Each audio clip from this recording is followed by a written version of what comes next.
I'm gonna help you, I hope, figure out what to do with your Dalbergia Sissoo trees, which are becoming a problem, especially in neighborhoods like mine, where we just have a 9,000 square foot lot. Houses are kind of close, there's a lot of block walls. I guess these trees are causing problems with people's foundations, lifting AC units, messing up the walls, the sidewalks. So this is what we did. We haven't had that extent of problem, but we did have it strangle our irrigation, so we're going to get rid of them once and for all before we have bigger problems. So anyways, we had our friends at Tree Removal Phoenix come out. You can call them and talk to Mark or Steve or Brian. They'll all help you out. They're really great guys. And again, that's Tree Removal Phoenix. And we had them cut our stumps down to about 1 to 3 inches off the soil level. And we have 2 of these, and immediately after they cut them down, we charged up all of our batteries. We had a few batteries, and you're going to need them all.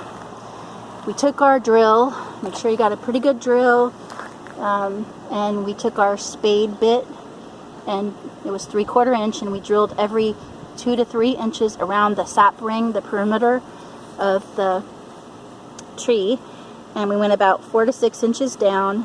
You might want to get an auger bit as well, because the spade bit did clog up a little bit, and the auger bits are more expensive, but you can just have it on hand and return it if you don't use it. But all of this has to be done right when you cut the tree down, apparently, so you should probably just buy it and return it if you have to, or if you don't use it. Anyways, so like I said, cut the tree stump to 1 to 3 inches off the ground. Then every 2 to 3 inches, make 3/4 inch holes that are 4 to 6 inches deep.